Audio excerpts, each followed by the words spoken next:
And frankly, guys, I think that will be the story of Joe Biden. He will become not a 1, not a 2, not a 3, but a 4-time loser.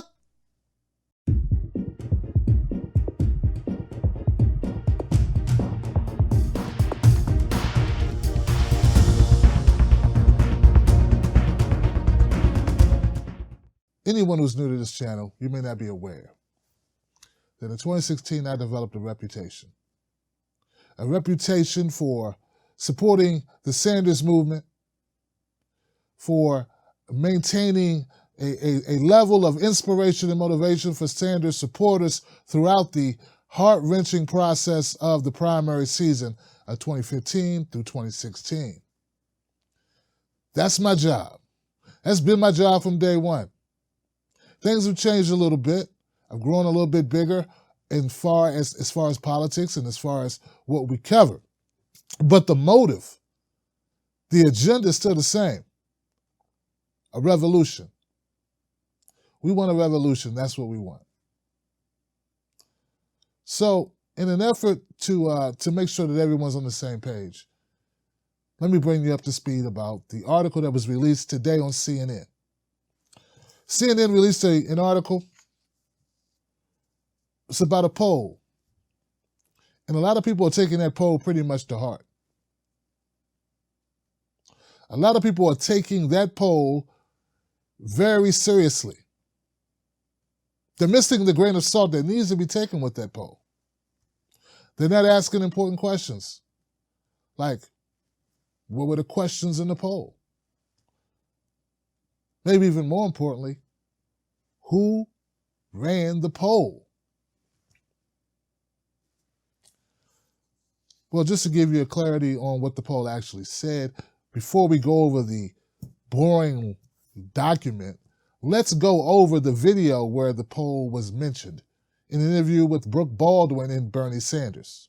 Okay. Senator, let me turn the page and just ask you about, I'm sure you've seen our new CNN poll out today. It shows you and former Vice President Joe Biden as the front runners in this current race.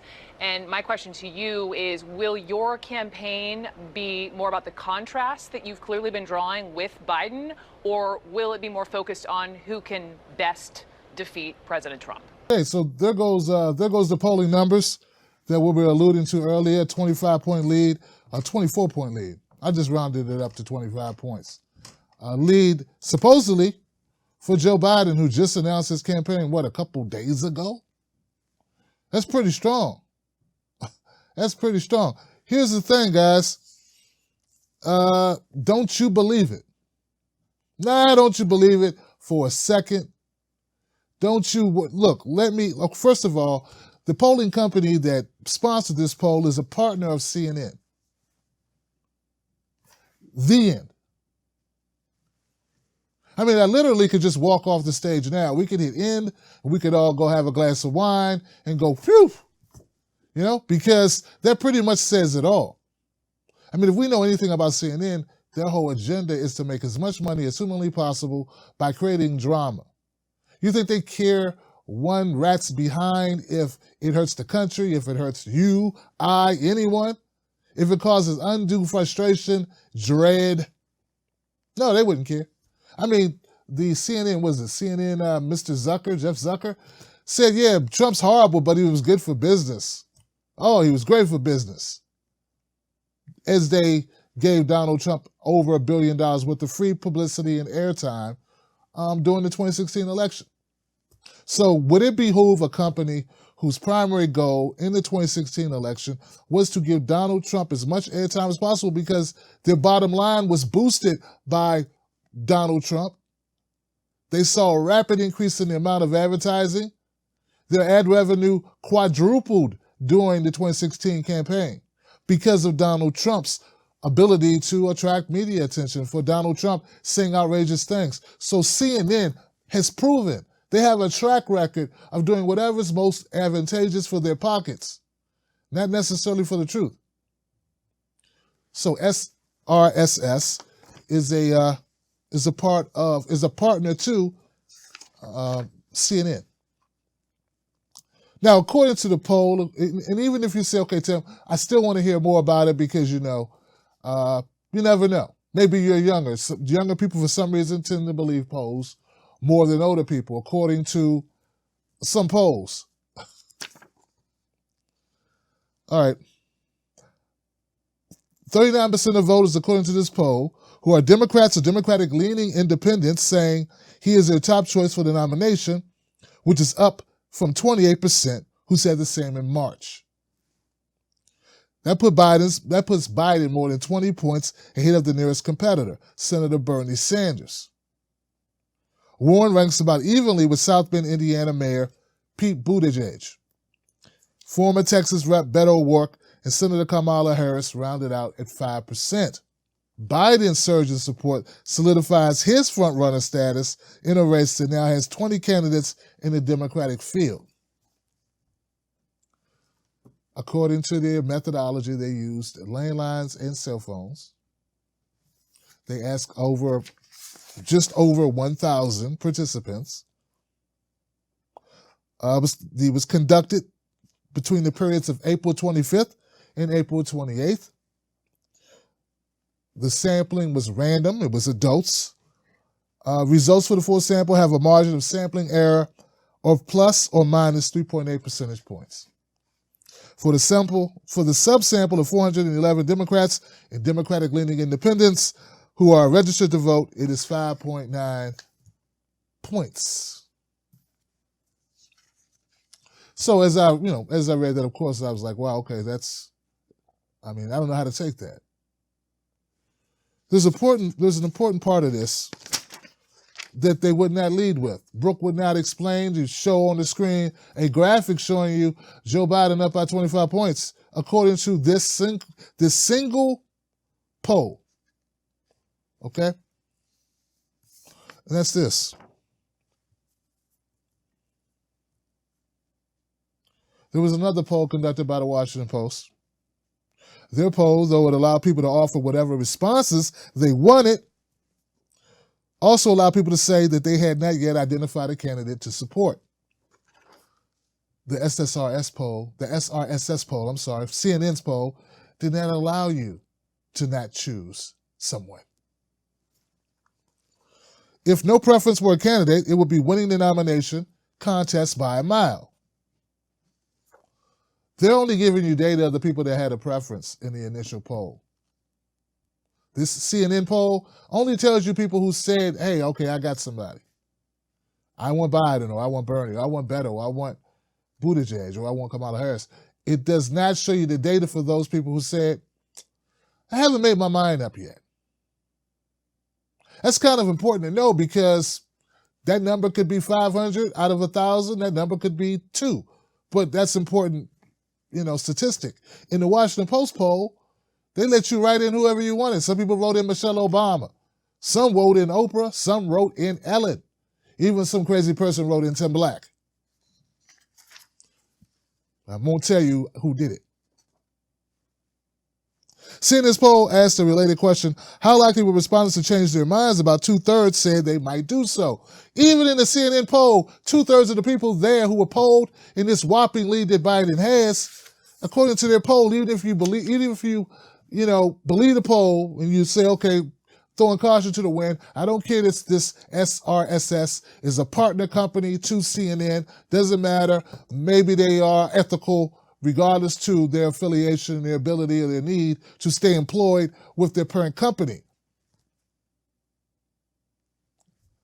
At the end of the day, 2/3 of the people that responded said they'll probably change their minds.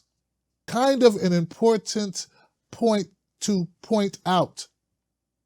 Probably should have used point twice. But you get what I'm saying. Not a lot to put stock in. Those who said they would not change their minds, about half were committed to Biden, a fifth were committed to Sanders, and about 1 in 10 were committed to Elizabeth Warren. If Biden does hold on to about a fifth of the Democratic electorate over the long term, that's probably good news for his nomination effort.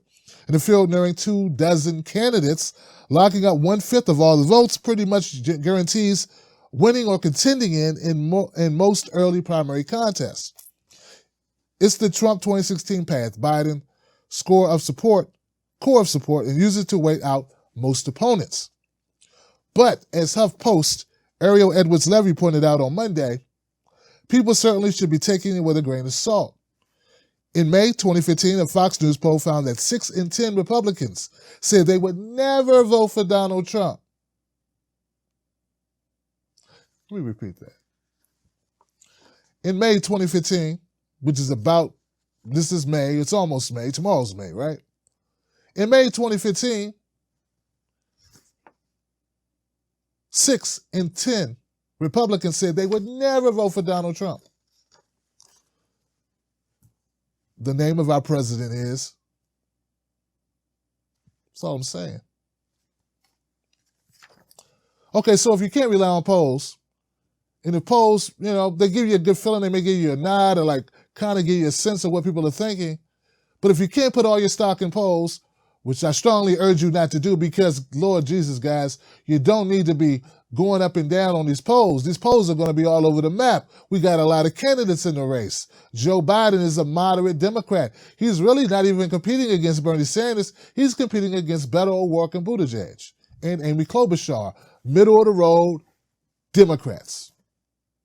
Biden's not progressive at all. Neither is Beto, neither is Buttigieg.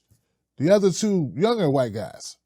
That's who Biden's competition is. That's who he'll be siphoning votes from. But there are a lot of progressives in the race, kind of in the way. This is the strategy that the DNC has employed. Encourage these progressives to run, thus siphoning votes from Bernie Sanders. Those people siphoning votes from Bernie Sanders would not be Biden. The only people that would decide between a Joe Biden and a Bernie Sanders will be people who know nothing about policy, care nothing about policy, have zero ideology, and go strictly by name alone. So, if we're not going to go by polling, if we're going to play it cautious when it comes to polls and not invest our emotions, invest our hopes in it, for fear we may have to jump off something high and land on something hard, then what do? I'd say we use something else. It's called tangible evidence to the contrary. Contrary, not contrary. Let me say that again. Let me say it a better way. Let's use things that we can actually measure that cannot be fudged, cannot be tricked as easily. Sort of like this, what Senator Nina Turner had to say. For those who want to discount the polls and the inroads that Bernie Sanders is making in communities of color, do the 1.1 million people who signed up to volunteer count, or is that name recognition too? Bernie 2020, not me, us. So you mean to tell me 1.1 million people signed up to volunteer? Yeah. 1.1 million people signed up to volunteer. I wonder how many people would sign up and volunteer for Biden. That's a physical act. You're offering your time, which is worth money and inconvenience. Only the most dedicated of all supporters would do so. It would almost be as if you'd have to be truly committed to that individual or that campaign or that message or that policy to do that. I mean, people don't volunteer to do things willy-nilly. I mean, you have to physically do something, whether it be phone bank, whether it be get out and canvass. And 1.1 million people decided to do that. That's not a phone call where, I don't know, what was it? Almost how many percent of the people? 2/3 of the people said they would probably change their mind about who they voted for. Yeah, I think if people are going to volunteer, they kind of made their minds up. Like they're not on the fence at all. So that's not a poll. That's a freaking commitment. And what if you say, well, hey, some people sign up to volunteer to do stuff because, they want to meet girls. Oh, guys. Or they just want to get out the house because they have nothing better to do than to volunteer to work for free.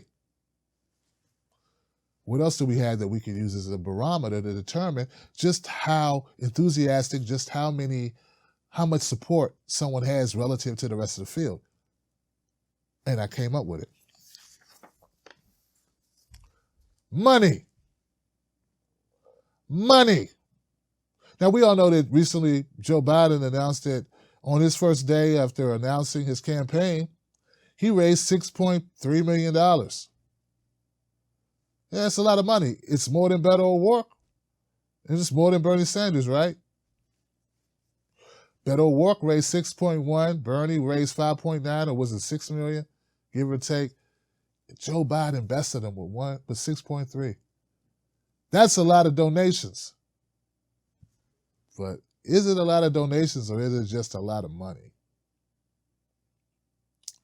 Here's what Elizabeth Warren had to say about Joe Biden's whopping $6.3 million fundraising extravaganza. Our disagreement is a matter of public record. At a time when the biggest financial institutions in this country were trying to put the squeeze on millions of hardworking families who were in bankruptcy because of medical problems, job losses, divorce, and death in the family, there was nobody to stand up for them. I got in that fight because they just didn't have anyone. And Joe Biden was on the side of the credit card companies. It's all a matter of public record.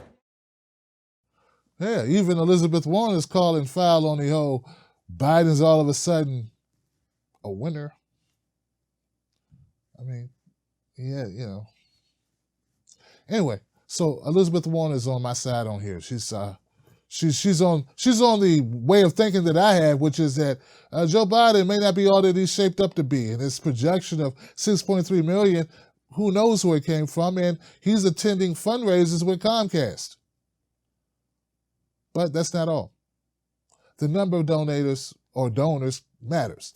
You know, like Beto O'Rourke, for instance, he raised his $6.1 million, which is a lot of money, but he only had 128,000 unique donors. Now, that's a lot of donors, don't get me wrong. And it sounds very impressive that Beto O'Rourke had that many donations. Until you compare it to how many Bernie Sanders had. Bernie Sanders had almost twice the amount of donors, coming in at 223,000.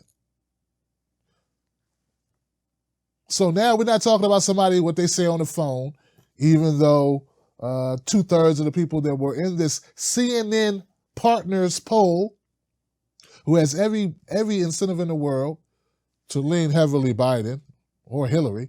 I mean, it is the Clinton News Network or the corporate news network or the corrupt news network, whatever you want to throw to the wall with the acronym CNN. But even if you say, okay, I want to discount that, I think that they're legit, I think they did their job ethically and they're no way influenced by money, fine.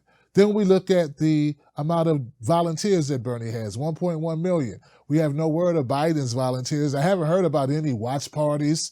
I mean, there were 1 million. How many people just did a watch party for Bernie? I haven't heard anything like that with Biden or Beto. I don't know. Maybe you guys can correct me if I'm wrong.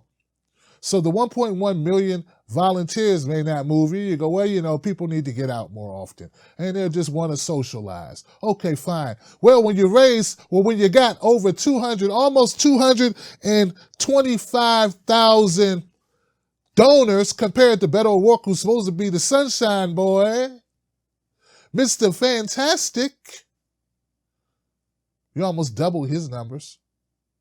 That says something about what you have going on in the real world, not in the virtual world.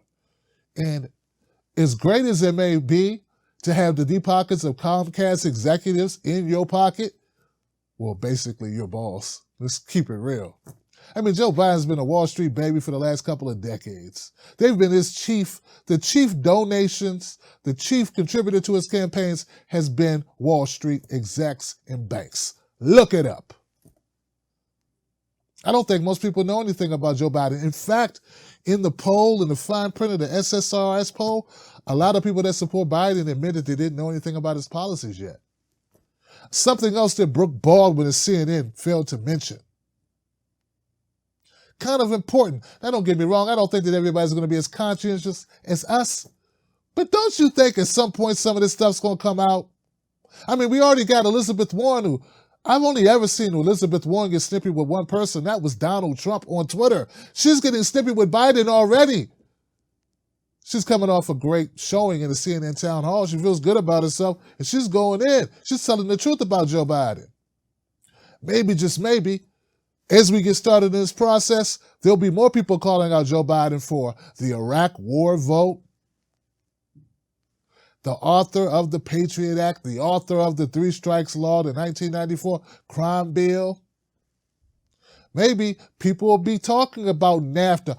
All of the same criticisms that Hillary Clinton had, Biden has them and some.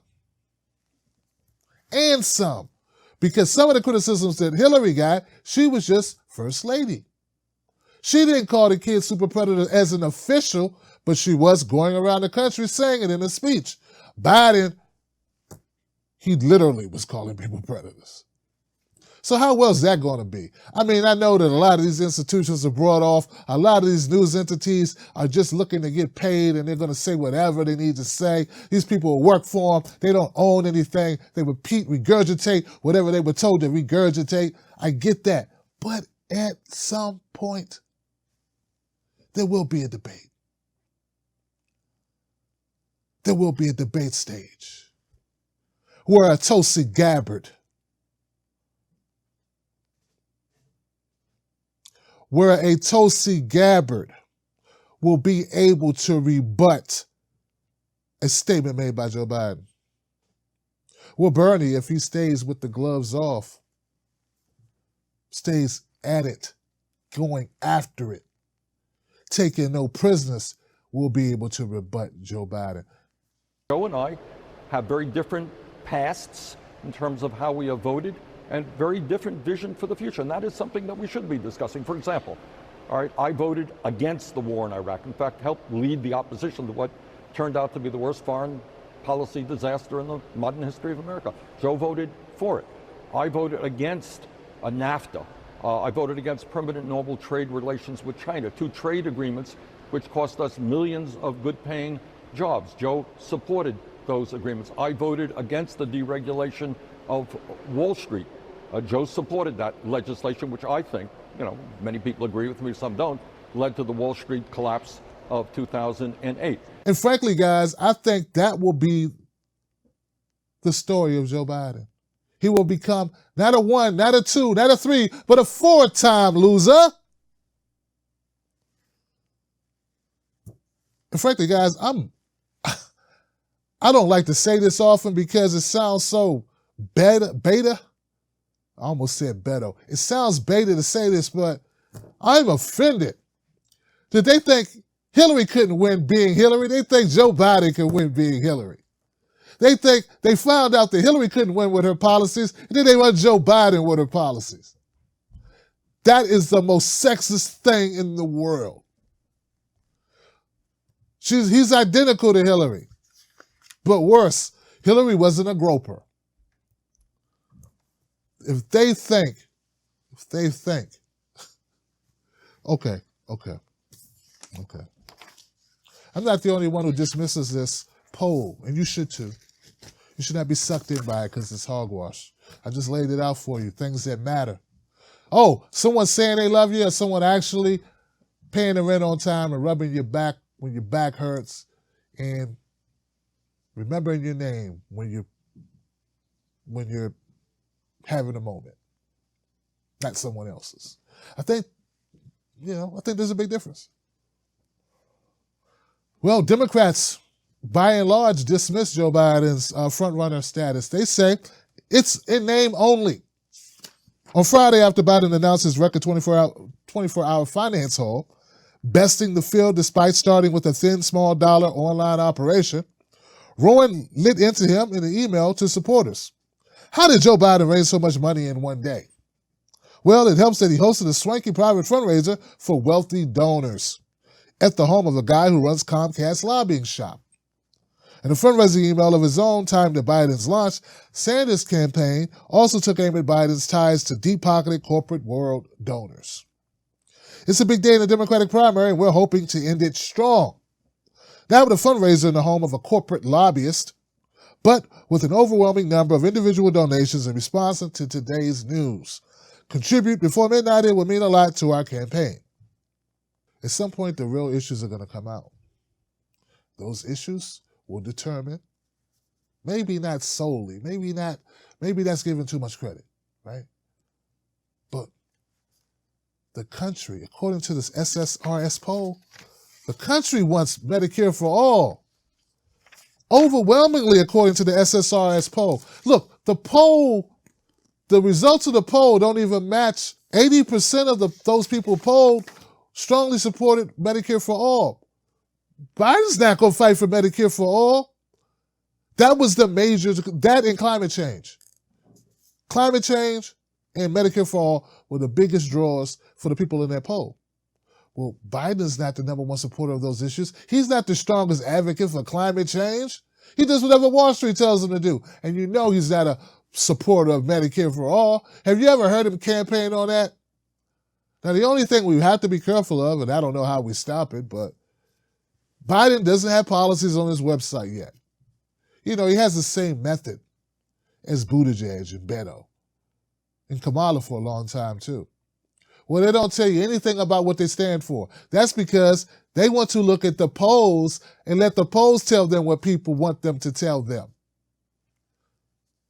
Now, Biden's not new to politics. He knows how this is. He knows how to play this game. Pretend to be whatever you want them to be. Take form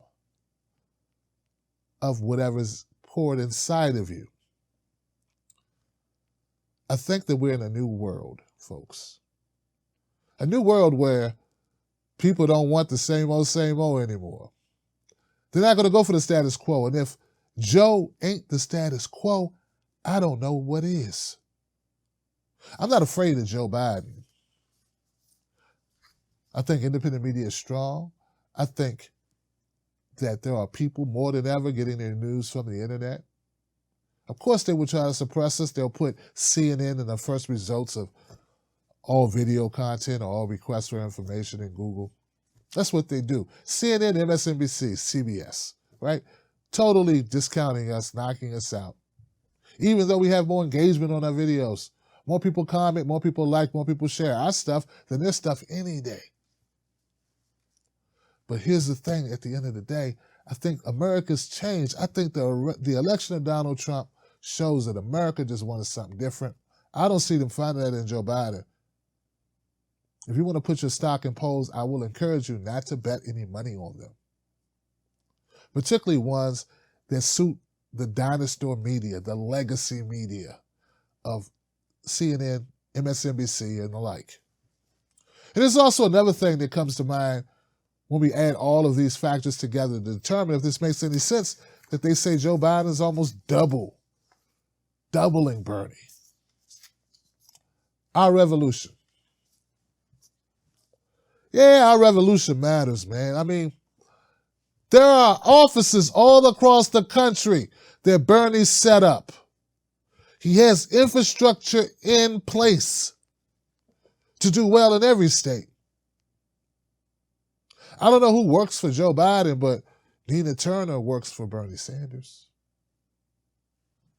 I don't know who writes for Joe Biden, but Dave Sirota writes for Joe Biden. Bree Joy works for Bernie Sanders. I don't know who works for Joe Biden. Some lobbyist guy that he got permission to keep on because, you know, Obama really wanted him. The only issue, I think, and I'm being honest with you, that I think we need to be paying attention to, and we're going to have to circle the wagons around progressive candidates, is Obama coming out and endorsing Joe Biden, which we know he probably will do. I mean, unless he endorses Kamala Harris. That's the only problem.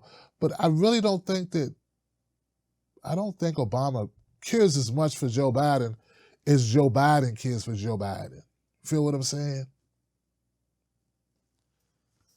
Yeah. So there you have it, guys. A poll released today. I don't think you should pay it any mind. I think you need to pay attention to The fact that it's very early in the process, that the polls are going to go up and down. People are going to come in. People are going to drop out. It's inevitable. Just remember, 2016 is our most recent history in elections. And if that showed you anything, it showed you that America does not want the same old, same old. Joe Biden is a dinosaur. He's a relic. He's a relic of a time that America's not going to go back to. It just doesn't make sense. Bernie has the policies that Americans want. That's what matters. And Biden won't be able to ride on this. And I believe also that Biden has learned nothing.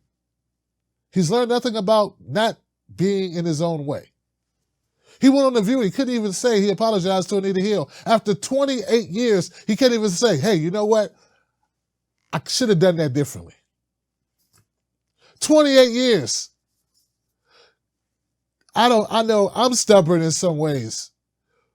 But if it takes you 28 years and you still can't say, my bad, come on. And I said, could you see whether she'd take my call? Yeah. And I was grateful she took my call. You know, I think what she wants you to say is, I'm sorry for the way I treated you, not for the way you were treated. I think that might be closer. Well, but I'm sorry the way she got treated. In terms of, I never heard say, if you go back and look what I said and didn't say, I don't think I treated her badly. I took on her. Come on, guys.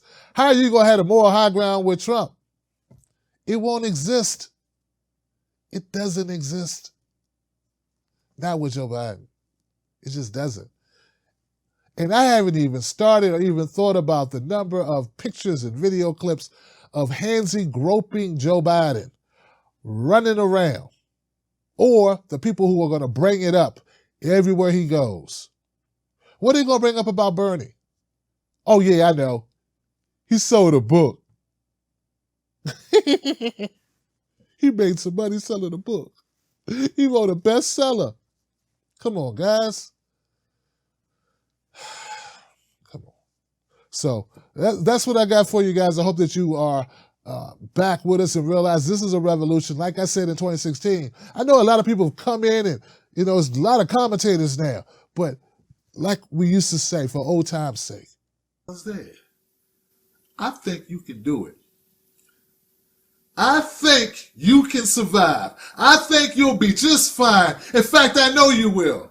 Because the alternative is a war-mongering, untrustworthy corporatist who does not have your best interests at heart.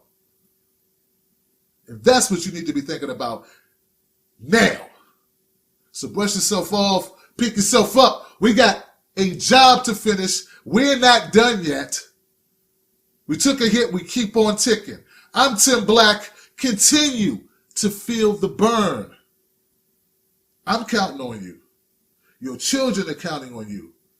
Your country is counting on you. The world is counting on you. The earth literally is counting on you. Still Sanders. See you in Pennsylvania. I thought you wanted a revolution.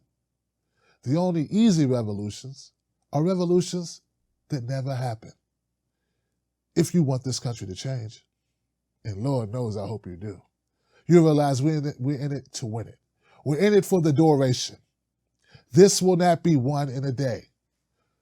Neoliberals, corporate media, the dinosaur media, the DNC will not go down quietly, and believe me, we are going up against the establishment. But we are smarter now. We are more prepared now, and we are more ready than ever to unify against the beast.